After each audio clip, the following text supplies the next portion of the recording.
আসসালামু আলাইকুম প্রিয় শিক্ষার্থীবৃন্দ, নবম এবং দশম শ্রেণীর আজকে 17তম অধ্যায়ের পরিসংখ্যান নিয়ে আলোচনা করব।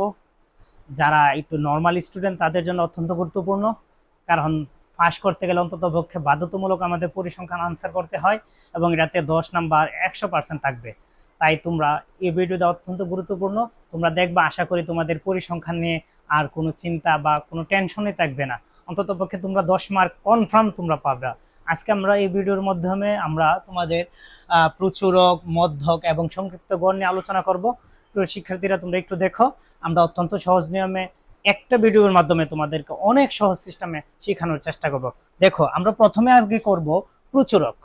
ক নাম্বার আমরা করতেছি প্রচুরক। আগে প্রচুরক লিখতে গেলে আমরা প্রচুরকের সূত্র লিখব। প্রচুরক, প্রচুরকের সূত্র কি আশা করি তোমরা হয়তো অনেকে জানো, তারপর আমি লিখতেছি। দেখো, প্রচুরকের সূত্র হচ্ছে এল প্লাস উপরে হবে F1, নিচে হবে F1 প্লাস F2 গুণ কত হবে বলতো H। এটা হচ্ছে আমাদের প্রচুরকের সূত্র। প্রচুরকের সূত্র কি বলতো আবার?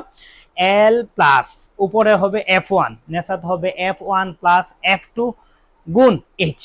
আচ্ছা, এখন স্যার এখানের মধ্যে F1 কোনটা, L কোনটা, আমরা আগে তোমাদেরকে বুঝাইতেছি। দেখো, সাইডে দিয়ে দিতেছি। এখানে কি আছে দেখো, প্রথমে তোমরা লিখবা L। L হইছে প্রচুরক শ্রেণীর নিম্ন সীমা। আসলে তোমরা কি জানো প্রচুরক শ্রেণী কোনটা? প্রচুরক শ্রেণী হইছে গণসংখ্যার মধ্যে সবচেয়ে বড় গণসংখ্যা কোনটা। আগে তোমরা দেখবে গণসংখ্যার মধ্যে সবচেয়ে বড়রা, মানে সবচেয়ে বেশি যে সংখ্যাটা, এখানে 14 আছে, এখানে 16 আছে, এখানে 15 আছে। আমরা জানি সবচেয়ে বড় এখানে কত আছে বলতো? 16। তাহলে আমরা প্রচুরক শ্রেণী হচ্ছে কত বলতো? 16। যেহেতু প্রচুরক শ্রেণী 16, প্রচুরক শ্রেণীর নিম্ন সীমা, প্রচুরক শ্রেণী হইছে এটা, প্রচুরক হইছে 16, প্রচুরক শ্রেণী হইছে এটা। এটা নিম্ন সীমা কত বলতো? 51। আমরা এখানে লিখবো প্রচুরক শ্রেণীর নিম্ন সীমা হইছে কত বলতো? 51। আমরা এল এর মান পাইছি। এখন বাকি আছে কে বলতো? F1। আচ্ছা বলতো F1 বাইর করবা, আমরা কেমনে বাইর করতেছি দেখো প্রিয় শিক্ষার্থী। মূলত বিষয়টি এইটা, কোনটা F1 কোনটা F2, এটা তোমরা যদি না বুঝো তোমরা এই অঙ্কটি পারবা না। কারণ এই অঙ্কটির মূল বিষয় বুঝতেছে আগে চিনাটা। আসো F1 কোনটা? F1 হচ্ছে সবচেয়ে বড় সংখ্যা, প্রচুরক শ্রেণী। প্রচুরকটা কত বলতো? 16। 16 থেকে লিখবা মাইনাস কত বলতো? 14 সমান সমান থাকবে কত বলতো? 2। F1 হইছে আমাদের 2। স্যার কেমনে বুঝলেন? যেখানে প্রচুরক থেকে আগের গণসংখ্যাটা বাদ দিলে বেরিয়ে F1, আর প্রচুরক থেকে পরের গণসংখ্যা বাদ দিলে কি বেরিয়ে বলতো? F2। তাহলে F2 কত হবে তুমি বলো? বলো 16 মাইনাস 15 বলতো কত হবে? 1। তাহলে আমরা দেখতো প্রিয় শিক্ষার্থী, আমরা মোটামুটি L পাইছি, F1 পাইছি, F2 ও পাইছি, বাকি আছে কি বলতো? H। H কি? H মানে পার্থক্য। কতটুকু ডিফারেন্স? 21 থেকে 30, 21 নিয়ে গণবা, 21 নিয়ে যদি গণ তাহলে আমাদের হবে কত বলতো? 10। প্রিয় শিক্ষার্থী, আমাদের প্রচুরক করতে যা প্রয়োজন তা আমরা অলরেডি এখানে পাইছি। আমরা এখন তোমাদেরকে প্রচুরকটা বুঝাইতেছি। দেখো, L L হইছে কত বলতো? 51। আমরা 51 লিখলাম এখানে মধ্যে, প্লাস F1 কত বলতো? 2। দেখো তো এখানে F1 আসেনি, F1 ও 2 লিখলাম, F1 2। বলতো F2 কত বলতো? 1। আচ্ছা বলতো H এর মান কত? আমরা H এর মান পাইছি 10। দেখো 51 এর জায়গায় আমরা 51 বসাইলাম, মধ্যে প্লাসের জায়গায় প্লাস। দেখো তো এখানে আমরা এটার গুণ করার জন্য বলতেছে 10 দুগুণে কত বলতো? 20, আর নেসাত কত বলতো? 3। তুমি এখন 20 রে তুমি ভাগ করবা। দেখো আমরা এখানে কত বসাইছি বলতো প্রিয় শিক্ষার্থী? এখানে আমাদের 51 হচ্ছে শ্রেণীর নিম্ন সীমা। F1 তোমাদের সামনে বের করলাম, সবচেয়ে বড় গণসংখ্যার থেকে আগেরটা বাদ দিলে F1, পরেরটা বাদ দিলে কি? F2। আগে পরে, আগেরটা বাদ দিলে F1, পরেরটা বাদ দিলে F2। আমরা F2 পাইলাম। H মানে পার্থক্য, কতটুকু ডিফারেন্স একটা থেকে একটা। এখন আসো আমরা 51 এর জায়গায় 51 লিখলাম। 10 দুগুণে কত বলতো? 20। আমরা 20 রে ভাগ করব কতটা বলতো? 3 দিয়া। 20 রে ভাগ করলে বেরবো 6.66। আমরা এখন যোগ করব 51 সাথে, যদি আমরা এটা যোগ করি 57.66। প্রিয় শিক্ষার্থী, আমাদের প্রচুরকের রেজাল্ট হয়েছে 57.66। আশা করি তোমরা এটা বুঝছো। এটা হচ্ছে প্রচুরক। আমরা এখন মধ্যক করব। হয়তো একটু ভিডিওটা বড় হবে, কিন্তু আমরা যথাসাধ্য চেষ্টা করবো সম্পূর্ণটা ভালো করে বোঝানোর জন্য। এখন আমরা মধ্যক করব। হ নাম্বার আমরা কি করব বলতো? মধ্যক। মদ্যক করতে গেলে আমাদের আগে আলাদা একটা সারণী তৈরি করে নিতে হয়। সেই সারণীটির নাম হচ্ছে ক্রমযোজিত সারণী। কি সারণী? ক্রমযোজিত সারণী। ক্রমযোজিত সারণী পারলে আমরা মদ্যক করতে পারবো। আসো আমরা আগে কয়টা ঘর দেখি, 1 2 3 4 5 6 7 8, 8টা ঘর, তাই না? আমরা 8টা ঘর করব। দেখো এটি হচ্ছে ক্রমযোজিত যোজিত সারণী। সারণী ক্রমযোজিত সারণী তৈরি করতে গেলে আমরা আগে গড়টা করতেছি। দেখো কয়টা গড় হবে? 1টা 2টা 3টা 4টা, 1টা 2টা 3টা 4টা 5টা 6টা 7টা 8টা। 1 2 3 4 5 6 7, 1 2 3 4 5 6 7, আরেকটা ঘর হবে। কত হয়েছে বলো তো? 8। আমরা আরেকটা ঘর হবে সমষ্টি 9-এর। দেখো যতটা ঘর থাকবে তার থেকে 2টা ঘর বেশি করবা। দেখে এখন এদিকে হবে 3টা, 1টা 2টা 3টা। আমরা কি সারণী তৈরি করতেছি? প্রিয় শিক্ষার্থী, আমরা ক্রমযোজিত সারণী করতেছি। মদ্যক করতে গেলে আমাদের ক্রমযোজিত সারণী লাগবেই। তার জন্য আমরা ক্রমযোজিত, প্রথম লিখবা শ্রেণী, এরপর লিখবা গণসংখ্যা, এরপর লিখবা ক্রমযোজিত, ক্রমযোজিত সারণী, গণসংখ্যা, গণসংখ্যা আমরা লিখলাম। প্রথম কত বলতো? 31 থেকে কত বলতো? 21 থেকে, 21 থেকে 30, 31 থেকে 40, 41 থেকে 50, 51 থেকে 60, 61 থেকে 70, 71 থেকে 80, 81 থেকে কত হবে বলতো? 90। এটা আমরা সংখ্যাগুলো লিখলাম। গণসংখ্যা আসো কত বলতো? 5, তারপরে কত বলতো? 10, 10-এর পরে কত বলতো? 14, 14-এর পরে কত বলতো? 16, 16-এর পরে কত বলতো? 15, 15-এর পরে 12, 12-এর পরে 8। প্রিয় শিক্ষার্থী, আমরা ক্রমযোজিত সারণী তোমাদেরকে বুঝাইতেছি। দেখো অনেক অঙ্কের মধ্যে কোন নাম্বার আসে যে ক্রমযোজিত সারণী। দেখো আমরা ক্রমযোজিত সারণী বাইর করা 5, 5-এর জায়গায় আমরা 5 লিখলাম, যেভাবে আছে 5-এর জায়গায় 5। এই যে 5 যোগ 5-এর সাথে 10 যোগ করো, কত হবে বলতো? 15। 15-এর সাথে 14 যোগ করো, কত হবে বলতো? 15-এর সাথে 14 যোগ করলে কত হবে? 29। এখন আসলে আমরা কোথায় আছি? 29। 29-এর সাথে যোগ করবা কত বলতো? 16।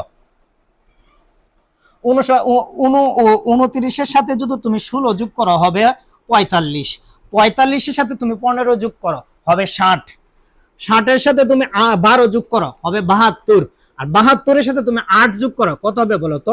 80। প্রিয় শিক্ষার্থী, দেখো তো তোমরা বুঝছো কিনা? এখানে n সমান সমান এটারও যোগফল কত হবে বলতো? 80। দেখো তো প্রিয় শিক্ষার্থী, বুঝছো কিনা? এই সারণীটাকে বলা হয় ক্রমযোজিত সারণী। প্রিয় শিক্ষার্থীরা, ক্রমযোজিত সারণী ছাড়া তুমি কোনোভাবে মধ্যক করতে পারবা না। এইভাবে সারণী দেওয়া থাকলে, আমি আবার বুঝাইতেছি ক্রমযোজিত সারণীটাকে। 5-এর 5 বসাইছি, 5-এর 5, 5-এর সাথে 10 যোগ করবা, কোনাকুনি 10 যোগ করে এখানে বসাবা। 5 আর 10-এ 15, 15 আর 14 যোগ করবা হবে 29, 29 আর 16 যোগ করবা হবে 45, 45 আর 15 যোগ করবা 60, 60-এর সাথে এটার সাথে এটা নেসাটার সাথে যোগ করবা। আমরা অলরেডি n এর মান পাইছি। এত মধ্যক করতে গেলে প্রথমে আগে আমরা বাইর করতে হবে n/2। n এর মান কত বলো তো তোমরা? 80, নেসার 2। 80-রে তুমি 2 দা ভাগ করো, কত হবে বলো তো? 40। তাহলে আমাদের মধ্যক হলো 40তম পদে। এই কথাটি লিখতে হবে, মধ্যক হলো 40তম পদে, যার অবস্থান কোথায় বলতো? 40 কোথায় আছে? প্রিয় শিক্ষার্থী, এই জায়গাটা সবচেয়ে গুরুত্বপূর্ণ। যার অবস্থান, আমাদের রেজাল্ট কত বেরিয়েছে? 40। আচ্ছা 5-এর ভিতরে কি 40 আছে? না, নাই। তাহলে আমাদের মধ্যে কিটা নাই? 15-এর মধ্যে আছে 40? না, নাই। 29-এর ভিতরে 40 আছে? না, নাই। 45-এর ভিতরে 40 আছে। তাহলে আমাদের মধ্যক অবস্থান হলো এখানে। কত বলতো? মধ্যক শ্রেণী কত বলতো? যার অবস্থান 51 থেকে কত বলতো? 60। আমাদের মধ্যক শ্রেণী হইছে 51 থেকে 60। প্রিয় শিক্ষার্থী, এটা অত্যন্ত গুরুত্বপূর্ণ। ক্রমযোজিত সারণী মধ্যক করতে গেলে n/2, n মানে গণসংখ্যার সমষ্টি, 2 দা ভাগ করবা, বাইরেছে কত বলতো? 40। মধ্যক হলো 40তম পদে, যার অবস্থান এত। প্রিয় শিক্ষার্থী, এখন আমরা সূত্র ইউজ করলে আমাদের অঙ্ক হয়ে যাবে। আমরা তোমাদের দেখাইতেছি, দেখো একটু। এখন আমরা সূত্র দিয়ে মধ্যক করব। দেখো প্রথমে লিখতেছি মধ্যক। মধ্যকের সূত্র কি? l + n/2 মাইনাস এফসি গুণ h/fm, এটা হচ্ছে আমাদের মধ্যকের সূত্র। আমরা এটা ইউজ করে বা এটা ব্যবহার করে আমরা এখন করব। এখানে কোনটা তোমার এল, কোনটা তোমার ইয়া, আমি এখানে লিখে দিতেছি। এখানে এখানে এল, এল আমরা জানি আমরা মধ্যক শ্রেণী কোথায় পাইছি বলো তো? মধ্যক শ্রেণী কত? 40-এ। তো মধ্যক শ্রেণী যদি এটা হয় তাহলে আমাদের তোমার এল নিম্ন সীমা, নিম্ন সীমা কত বলো তো? 5/1 আমরা এখানে এল এর মান পাইছি। n/2 বলো তো? আমরা n/2 এর মান পাইছি না? n/2 এর মান কত বলো তো? 40। আমরা লিখে ফেললাম 40। বাকি আছে কারা বলো তো? এফসি।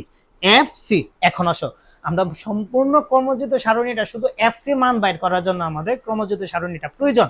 আর না হলে তোমরা ক্রমযুক্ত সারণীর কোনো প্রয়োজন ছিল না, বাকি তথ্যগুলো সব এখানে আছে। কিন্তু শুধু এফসি মান বাইর করার জন্য। এফসি স্যার কোনটা?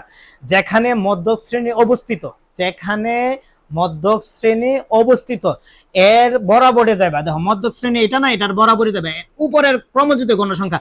যেখানে মধ্যক শ্রেণী অবস্থিত এর উপরের ক্রমযুক্ত গণসংখ্যা। আবার বলতেছি, মধ্যক শ্রেণী আমাদের এই লাইনটা, এর উপরে ক্রমযুক্ত গণসংখ্যা বলো তো কত হবে? 29। দেখো তো 29 হয়েছে কিনা।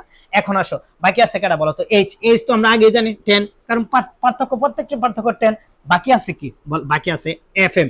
এফএম হচ্ছে যেটা মধ্য, কত বলো তো? মধ্যক অবস্থিত আমরা এফএম এখানে আছে কত বলো তো? 16। আবার বলতেছি, এল হইছে মধ্যক শ্রেণীর নিম্ন সীমা।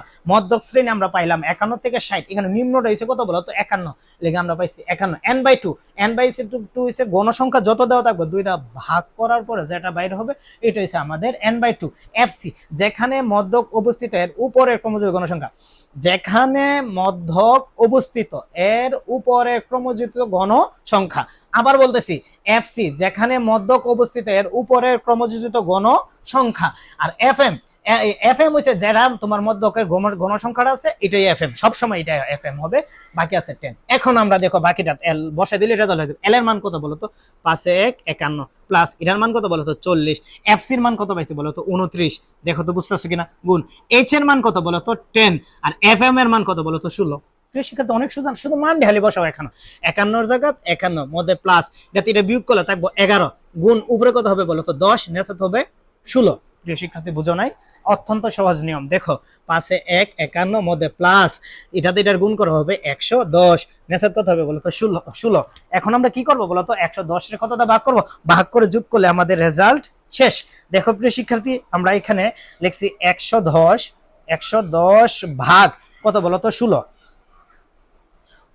ভাগ করলে 51 যোগ এটা দিয়ে ভাগ করলে 6.87, এখানে বেরিয়েছে 6.87। এখন এটার সাথে এটা যোগ করো, কত হবে বলো তো?